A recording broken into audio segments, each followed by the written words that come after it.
Current Affairs.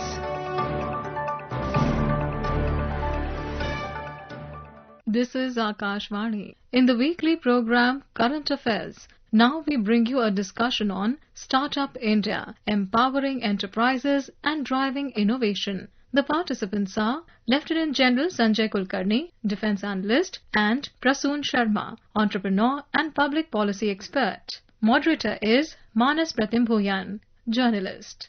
Namaskar. Today we are discussing Startup India journey and how it is empowering enterprises and contributing significantly to India's economic might. To discuss, we have Lieutenant General Sanjay Kulkarni and Mr. Prasoon Sharma. Thank you so very much for joining us on a discussion on Startup India with a focus on how it is empowering enterprises. So I would like to go first to Lieutenant General Kulkarni. So how do you see the overall environment and ecosystem in India and various policy initiatives that the Government of India has done in the last few years to promote ambitious Startup India program? I think the very process, as one sees for Atmanirbhar Bharat, there could be nothing better than to involve the private brains, the private funds to come in, because until and unless we really involve them, it will be very difficult to sustain these reforms. And it's very important that all investments which are indigenous must be innovative and must be supported. And therefore, in that direction, I see that as a remarkable transformation which has taken place over a decade. And these startups, there are at the very outset of it, that there are no dearth of innovative ideas, no dearth of people to be able to think, execute them. And this private-public partnership, the opening up of the defense industry, the initiatives for the defense corridors that have been taken up, the corporatization of the Ordnance Factory Board, all this led to a lot of people now involved. And since the indigenization has taken a big thrust, almost 75% of the indigenization efforts which are now fructifying, all of this with these startups do definitely help, because defense is a very difficult sector. Firstly, they are capital intensive. Funds are always short supply. Ideas are there, though of course the DRDO initiative to open up their labs to facilitate the testing of the equipment is there. But notwithstanding that, I would say that maybe they are to pick up the very fact that 1,000 plus defense startups are now in fields like artificial intelligence, drones, UAVs, optics, ammunition, all of it slowly and steadily taking up. A lot of these IDEX, Aditi, you have this, the various funds that are there available for to be able to absorb in startups. All this is a big, I would say, initiative undertaken by the government. And all this is what is really required, because until and unless there is encouragement from the government, there is investments, opportunities given by the government, the Atmanirbhar Bharat, the Atmanirbharta in terms of the defense industry is a must. We've seen it now. Just see the Ukraine-Russia war or a special operation, whichever way you would want to look at it, the kind of, Israel, Iran, USA, the whole of Middle East, unless and until you realize that the logistics, the backups are not very easy to come by. And therefore, Atmanirbhar, at least in terms of defense and startups, very important. Public-private partnerships, very important. The ability to tap these resources, very important. The IITs and the other startups who are willing to join in. And of course, the funding part, which is there. Budgeting, which is huge, absolutely huge. You see the kind of budget which has been given to what it was a decade back and what it is today. The defense budgets have grown. Probably what was the defense budget in 2014-15 is actually the defense production allotment today for 2.19 lakh crores of a budget. And we have almost similar kind of defense production allotment being made now. So there's a lot in it. Of course, public sector still seems to contribute over 75%. But notwithstanding that, I think this private-public participation and the startups, the availability of the DRDO labs, which is a remarkable transformation, which I would say allowed us to get a little stronger, self-reliant, globally credible, and also we have in turn, I would say, the export, which we have a target figure about 50,000 crores. We are touching as close to that, in which again, the private sector has again played a huge role. About 45% of these exports have been cornered by the private industry. They're a huge thing. I think it's fantastic. So I would begin with, would say, the initiative by the government to open up the defense industry, and of course the loosening up of the various, the procurement, the acquisition, the procedures, all of this, the availability of funds, the technology development fund, all of this has helped us to now take up startups in a big way, be it in drones, be it in UAVs, be it in I would say, ammunition, be it in artificial intelligence, be it in navigation, space, anything and everything. A lot has been made, a good progress, a good start, and a fantastic time for the startups, provided they keep getting funds and the support from the government as they continue to get. In an exclusive interview to Akashvani, entrepreneurs Devendra Pradhan and Bishwajit Swain spoke about their startup, Croatia Technologies, and also told us about the kind of help they have gotten from the government. It's a pleasure to be with you on this show. Thank you for having us. Could you tell us about Croatia Technologies, the work the company does, and how and where its journey began? Croatia Technologies is an Indian deep tech startup focused on underwater robotics and mostly water-related and autonomous systems. The company develops unmanned underwater vehicles for applications such as inspection, surveillances, defense use cases, infrastructure monitoring, and other marine operations. So Croatia's journey started as a startup.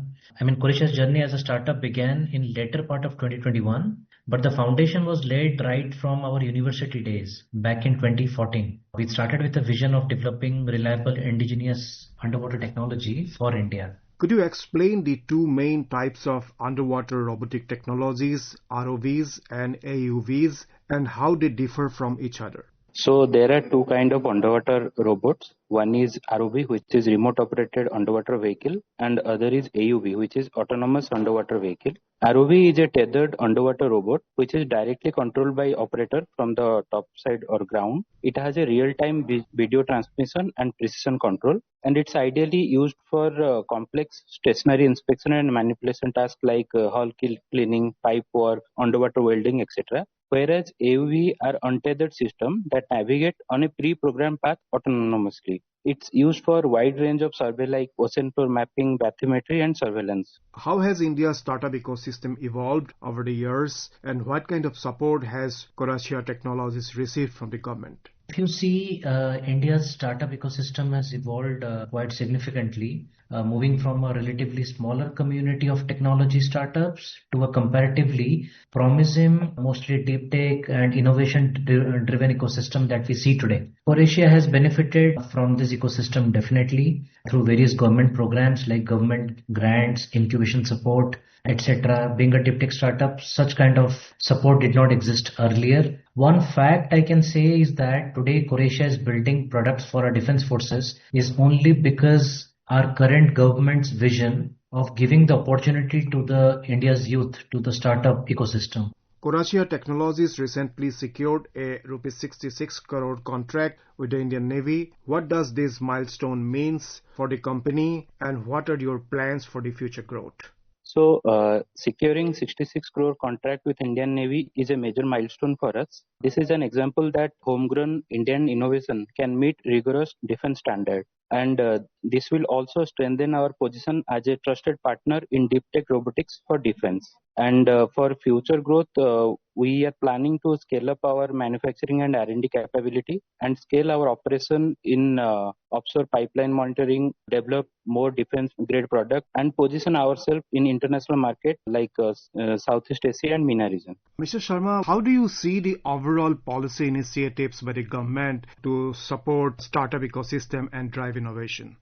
I think the government's mission was not just to create startups, they have created a whole narrative, youth from job seekers to job creators. Since Startup India has started till March 2026, we have around 220,000 startups, which is generating around 23 lakhs of direct jobs. So this is a huge mindset change. And in terms of the policies you have mentioned, that is now from Startup India, Bharat is moving to Enterprise India, where we are creating solutions with IP. Since Startup India started, there are around 19,000 patents registered. So that is a multi-fold increase in patents. That's why now we are talking more about deep tech. We are talking about Bharat-based innovations for the world. We are creating our own LLMs. We are creating our own drones. We are creating our own fintech based on the DPI provided by Government of India, whether it's UPI, Aadhaar, the JAM Trinity. So overall,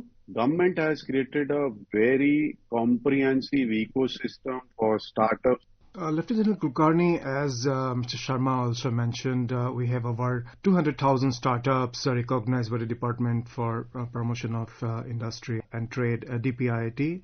So India is hosting around third largest startup ecosystem globally, trailing only the United States and China. So driven by government's initiative, a massive domestic market has been created in a number of sectors, including digital infrastructure, and we have rising pool of talent, entrepreneurship. So what is the next step actually? Do you also expect some new policy initiatives by the government to support this massive startup ecosystem?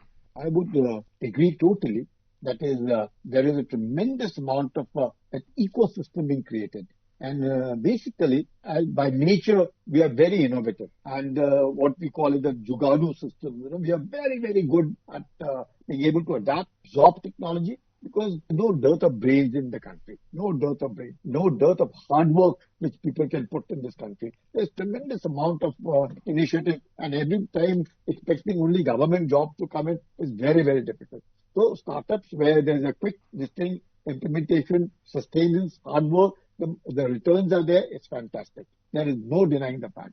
But my focus is primarily on the defense part of it. In these kind of startups, especially the defense startups are concerned, they're very capital intensive. They absorb the, I would say, niche, topmost technology. It's not very easy to come by, whether it is for a laser, whether it is for precision bombing, whether it is anything and everything. And most of it have, you could say, a dual-use technology which can be used, and all kinds of innovations, all of them, even if it's an aircraft, the fifth generation fighter aircrafts, if they have to be manufactured in India, you would find tremendous amount of startups would come, because obviously there's employment generation, there's technology, there's requirement, and anything and everything done in India for a defense technology, you can safely say 50% saving. Buy one aircraft thing and you try and make it in India, we were able to make it the same cost too.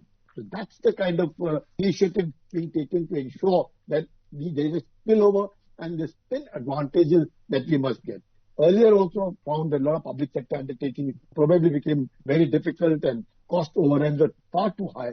They also now have to toe the line. You see the corporatization of the ordnance factory, how it has helped in garnering so much of exports, whether in terms of ammunition is concerned. You see the BrahMos itself in a big way. You see the DRDO working and helping them out. So it's a real good ecosystem that has been created. And the government itself, I think the kind of initiative that the government is taking in terms whether it is the defense acquisition is concerned, which was as late as 2025. They have now the defense acquisition procedures for 2026 to facilitate the system, to ensure that most of the content requirements are up to 60% because of the fund availability. They make it possible. Very important in defense, I would again state, hand holding is very important because it's not easy, and it's very important for the startups first to be able to make innovative things, to be able to test it, and under various, whether it is under temperatures going as low as -50 to as high as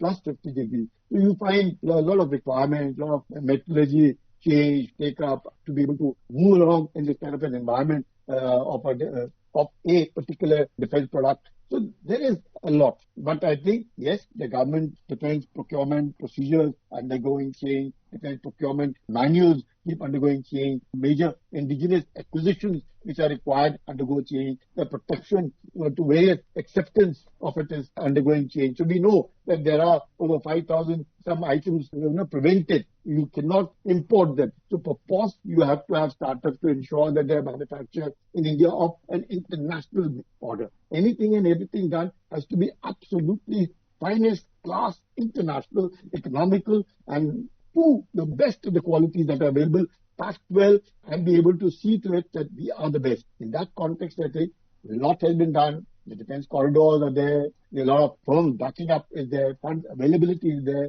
For innovation, funds are available. So I think the ecosystem has been created. Now it is for all of us to grab it. The government initiatives are excellent. Implementation, to some extent, I would say, loans coming from the bank may not be coming very easily, where the requirement may be about 10 crores or maybe 100 crores.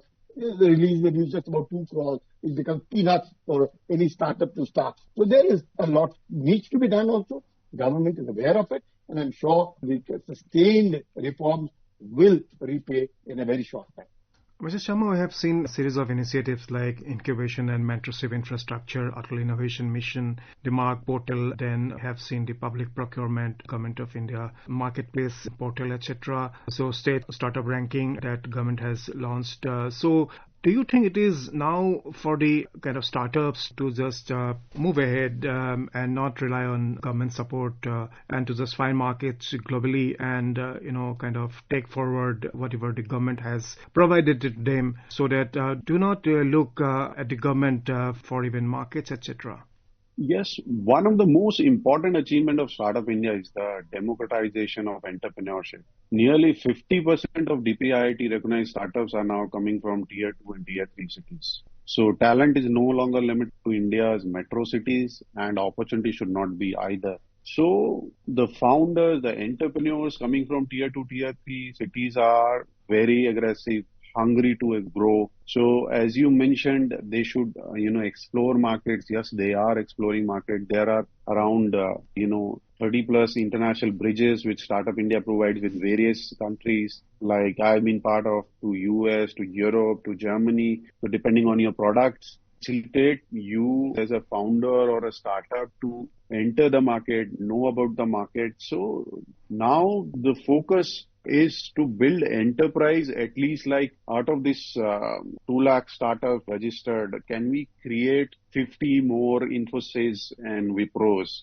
Can we create 500 more MSMEs generating revenue worth 500 million? And this is in progress because Government of India is not just giving these ecosystem to startups. Government of India is also building blocks like FTAs with different nations or continents. So startups will definitely get benefit, and they are getting benefits of various free trade agreements Government of India is signing. They are getting access to Middle East. They are getting access to European market. Some of our startups in our network, they are doing trials in Europe for medtech. They are doing trials for quantum. Some of them deploying their products in Europe and US. So things are moving fast, but yes, still a lot has to be achieved by Indian startups, and they are moving ahead. They should leverage more about the ecosystem. The Government of India also created 1 lakh crore R&D based, fund for deep tech startups where you need patient capital of like 5 or 10 years. So the theme now is you invent in India, you scale from India, and you expand globally. And some of them startups, whether it's Servam or, other startups, B2C, you see OYO is globally expanding, and other startups are also expanding. Urban Company is also expanding in Middle East with some of the services. So this phenomena has already started, and these kind of initiative and support, including other supports, whether it's FTA, whether it's these international bridges, whether even hosting some big events like we have our AI Summit, which gave a huge boost to Indian solutions because Indian startup got an opportunity to showcase their inventions and real deployments on the ground to global giants, whether it's OpenAI, whether it's Microsoft. One of our startup from IIT Delhi, got recognized by Microsoft itself. They are, hand-holding 10 startups from IIT ecosystem in AI, in various niche AI solutions. So opportunities are huge. There are things going on the ground, but still, yes, a lot of things has to be, achieved yet. Mr. Sharma, you have made certain very important points. So India has produced over 110 unicorns across fintech, e-commerce, consumer internet, SaaS and logistics, increasing shift towards space tech, defense tech and climate solutions. So how do you see these sectors doing actually in terms of encouraging enterprises? So sectors are doing good, and I think now Indian ecosystem is not, amazed by unicorn stories. They are talking about revenue. 100 million plus revenue. They are talking about global clients, global deployments, and expansion through various networks like Servam is now NVIDIA and other big giants are investing in Servam for their LLMs. This is a Indian-born startup. And as the fellow panelists were saying, India is now also creating defense tech in a big way. Some of them has been used in Operation Sindoor. One of our fellow founders from IIT Delhi, he founded a drone-based solutions for, hunting enemies' drones. So that has been deployed, tested, and there is a demand from other countries. Now we are creating our defense tech for ourselves, we are also exporting. There is a demand because there is also a leverage in this volatile global ecosystem. India's soft power and credibility is doing wonders for defense tech, for cyber security, for, access to, government services like we are doing CSC, the Common Center Services Centers, what we have done digitally. We are providing 400 plus services to our citizens through digital means, whether it's pensions, whether it's scholarships, whether it's applications to, some subsidies to our farmers. So Indian ecosystem are contributing to major economic sectors, whether it's farming, whether it's, B2C or consumer buying, but also in niche sectors like defense tech, cyber security, and also to provide citizen services at ease without any profit mindsets like our UPI and Aadhaar. We haven't created UPI or Aadhaar to generate profit. That is been created to empower common citizens on the ground. This is Bharat's technology to empower common persons on the ground. Lieutenant General Kulkarni, so you have touched upon the defense startups in India. So we have seen a proliferation of startups manufacturing various kinds of drones. In the last few years, we are exporting drones to various geographies globally, including to Africa, Central Asia, etc. So how do you see the startups in terms of manufacturing of various kinds of military drones and other military platforms? You see now, the interceptors, how expensive the interceptors are for drones or striking them down, which now you find the Americans themselves are finding it extremely difficult. So where the interceptor costing you $1 million, you found Ukraine making it in less than $5,000. So similarly, like rightly brought out during Operation Sindoor, we had our own innovations, and those innovations are fantastic. And that is how the success of those innovations led to surrender within 88 hours during Operation Sindoor. So it is this kind of the startup because they are very innovative. And academia, we have brilliant people sitting over there who can actually be seen. So a little bit of an exposure of them as to what is our requirement. So, well, yes, secrecy is definitely a must, but then allowing them to be able to interact. I think that interaction is very important. And that also, even the faster approvals, you would say that assured long-term orders for drones and UAVs, because anything and everything can be sustained. Because obviously, the defense is one thing where once you place an order, probably the next order might take a long time. But then factory has already been set up, so it cannot lie idle around. Unlike in the other startups and other production is concerned, where there is a continuous demand and supply which carries on. Unlike in the defense. But notwithstanding that, I think the ability to be able to create something which is much cheaper, much better, and has the ability to withstand and has global acceptance, I think we have all of it.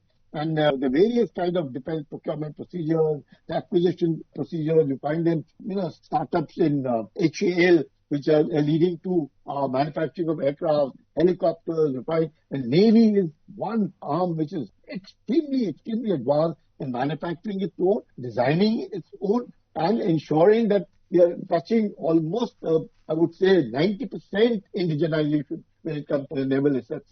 So that's kind of a thing which we really need to work. Because Navy went much earlier than even most of the Air Force or the Army went into it. And therefore, I think it's a very important thing. You have the user contributing to what it requires. You have these startups, young boys and girls who come to us, check as to why isn't it moving. It could be small, this thing, which strikes it, I would say that innovator better then because we may have a mind, very difficult to, I would say, to be able to grasp. Whereas these youngsters come up, the startups come up with such brilliant ideas that it amazes that what appears so simple is being done by these children. So I think the startups are a huge, huge success, and we need to do hand-holding. We need to ensure that the funds keep flowing to them. We must ensure that the orders are placed for them. We must ensure that the procedures are less cumbersome. Otherwise, defense is something which they would rather stay away and go in for other. So a lot of efforts have been, and I'm quite hopeful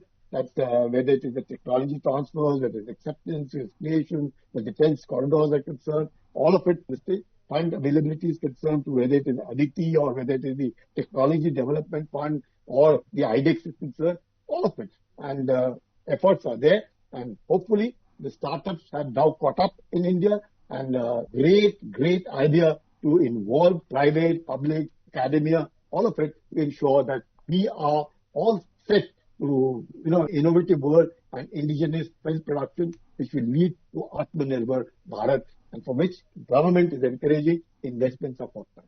Mr. Sharma, we have seen India's defense startups are producing various platforms and equipment, including autonomous platforms like unmanned aerial, ground and sea drones, providing asymmetric advantages at a fraction of the cost of legacy hardwares. We have seen companies building technology with both civilian and military applications like satellite imagery, autonomous navigation systems, maritime logistics to secure diversified revenue streams. So how do you see the defense startup ecosystem complementing India's military modernization, as all the three services, Army, Navy and Air Force, are looking at a massive modernization drive? So how do you see the complementarities between the two?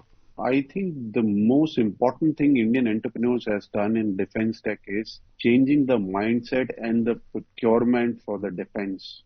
Not only just by the inventions, but by the deployments. If you see, not only the ground, our startups have, started launching their own satellite. That when you used to do with millions of budget, with the team like thousands of people, now a small startup from India is launching its own, a space rocket. Then there is another startup which is 3D printing the rocket engines. Previously, you are dependent on these rocket engines because of patents and IPRs, and the foreign owners will not share the technology behind it. But now startups are printing that in a 3D printed rocket engines, and that has been deployed. That has been showcased in Europe and in other countries, which is amazed all the stakeholders globally about the talent, about the capability, and about the innovation which Indian startups can do.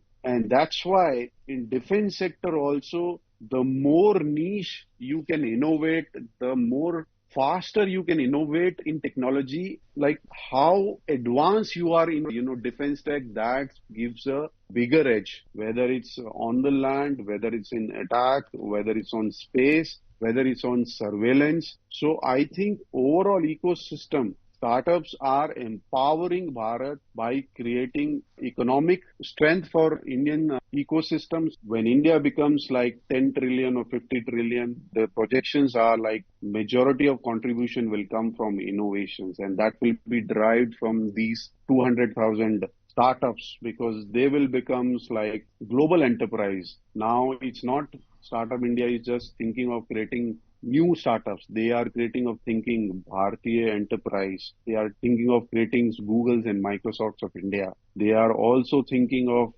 exporting that to our, fellow ecosystem, whether it's multilateral or bilateral. Thank you, Mr. Sharma. Thank you, Lieutenant General Kulkarni, for a detailed overview. So thank you so very much. Thank you. Thank you.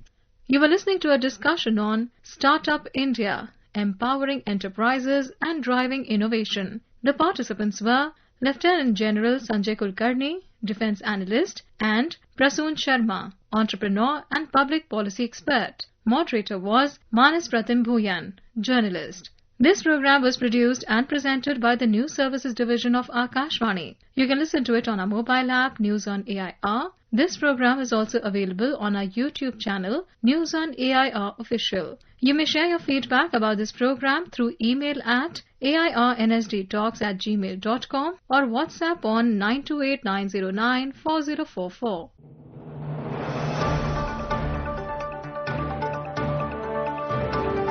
Current affairs.